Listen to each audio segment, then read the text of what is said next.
Bom dia, sexto ano, eu sou seu professor Milton, estou aqui mais uma vez para mais uma aula de português. Pessoal, na última aula a gente viu sobre artigo científico. Eu passei um exercício para vocês e hoje realizaremos a correção desse exercício, tá bem? Sem mais delongas, vamos lá para a correção. Abram o livro de vocês na página 157, tá? Na página 157. E vamos começar a correção. Primeira pergunta é a seguinte. No texto, o autor afirma que os geneticistas obtiveram recentemente um resultado notável. O que eles descobriram exatamente? Pessoal, no texto que a gente leu, ele diz o quê?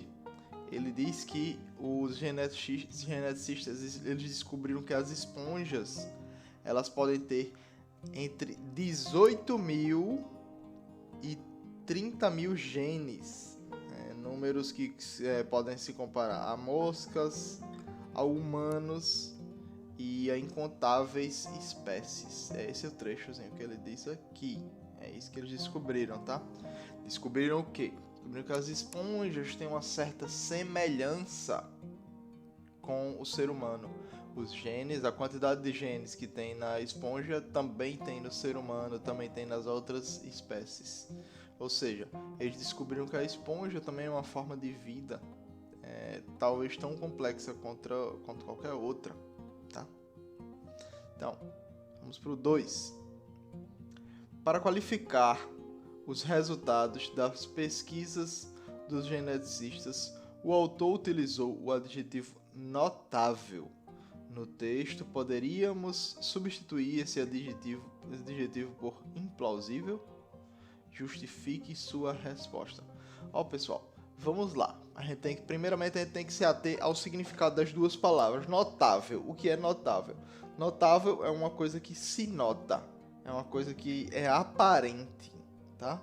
Aparente. Notável é sinônimo de aparente, tá? E implausível. O que é implausível? Implausível é isso também. É aparente, é notável.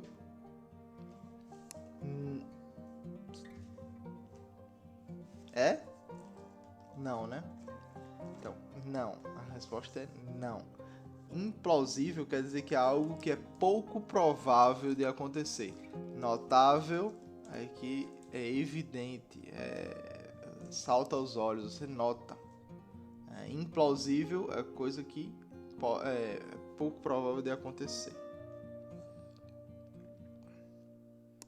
Então é só você botar. Não, porque não faz sentido essa substituição. E que as palavras têm significados diferentes, tá? Então vamos lá, pro 3. Porque muitos cientistas acreditam que as esponjas formam o tronco da árvore que leva aos animais. Pessoal, o tronco da árvore que leva aos animais, nesse caso aqui, o que ele está dizendo é uma metáfora, como se fosse a árvore da vida.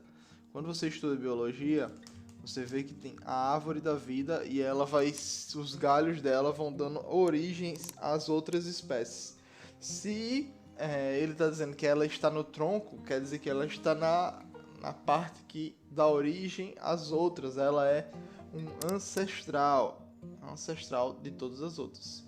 Então, o que é que vocês podem ter botado aqui que também ficaria certo? Vocês poderiam dizer que é porque ela é muito antiga, que porque ela tem pelo menos 500 milhões de anos, e etc, tá bem?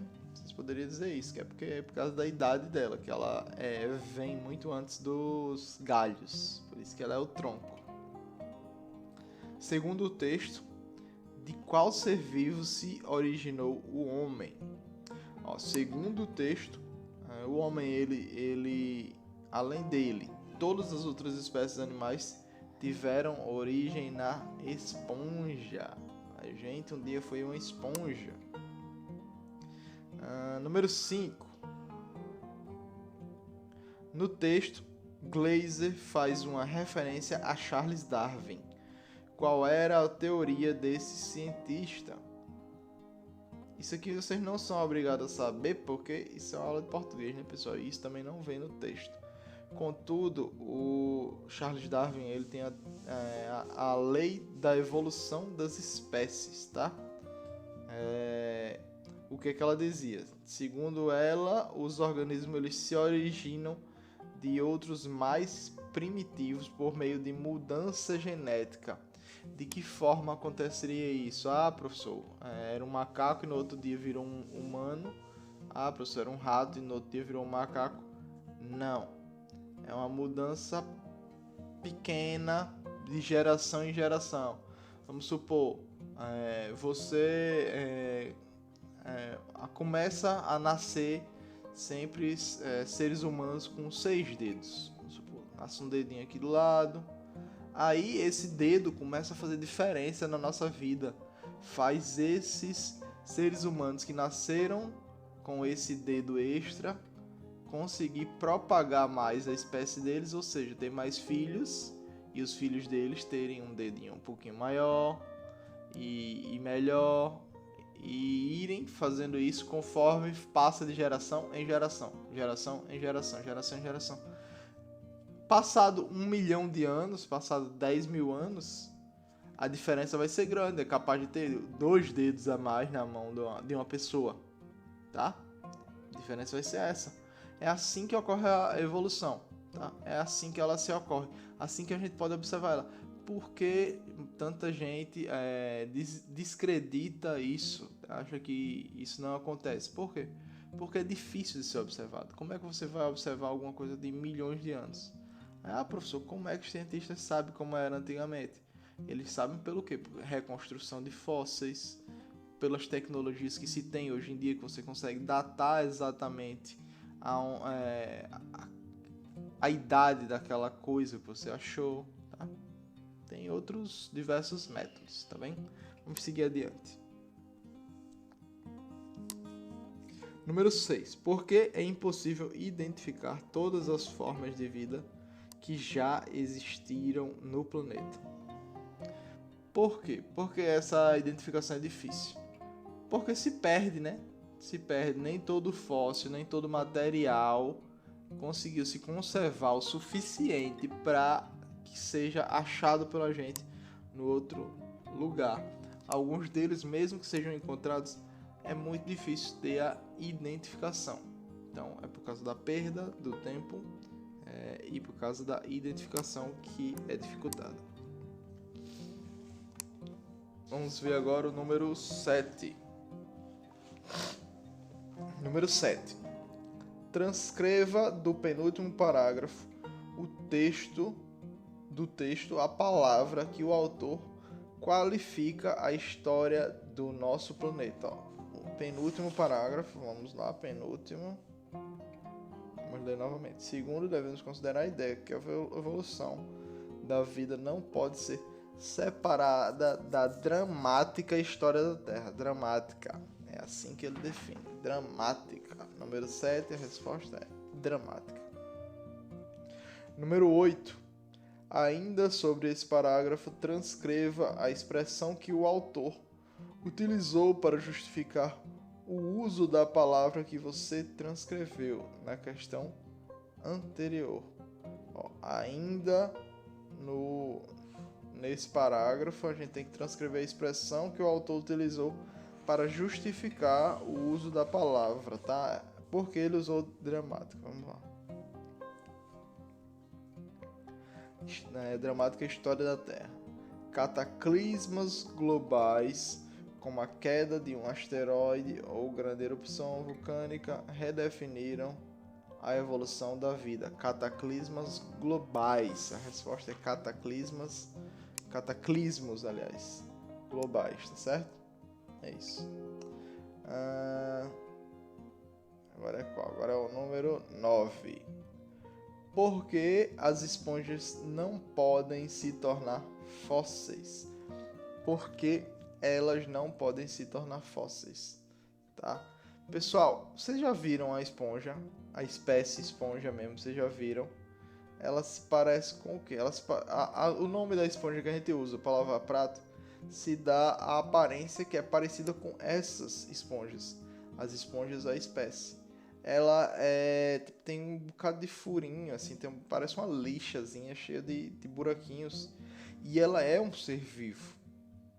Ela é algo vivo. Só que ela não tem o quê? Ela não tem esqueletos. Como vai se conservar um fóssil? Como vai ter um fóssil de algo que não tem ossos? Que não tem esqueleto? Então é isso. É por esse motivo. Porque elas não possuem esqueleto, tá? É esse o motivo. Então, quem respondeu isso está correto. Vamos seguir para a 10ª questão agora. Na nossa comunicação verbal, utilizamos algumas palavras para situar objetos, pessoas e até orações no espaço, no tempo e no contexto. São os pronomes demonstrativos que estudaremos detalhadamente mais adiante. Um exemplo de pronome demonstrativo é a última palavra do texto de Marcelo Gleiser. Isso transcreva do texto o trecho que esse pronome se refere. A última palavra do texto de Marcelo Gleiser é isso, tá? Isso é um pronome demonstrativo. Entendeu?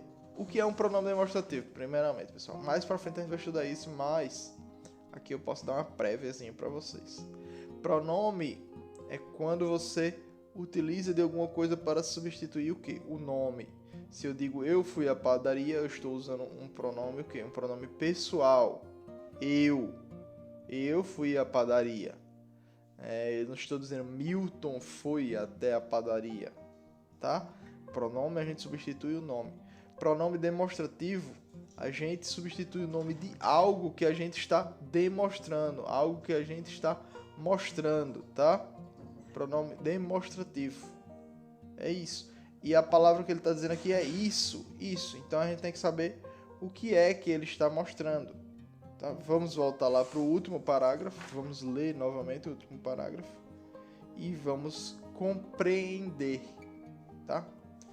Como não tem esqueleto, as esponjas não se fossilizam.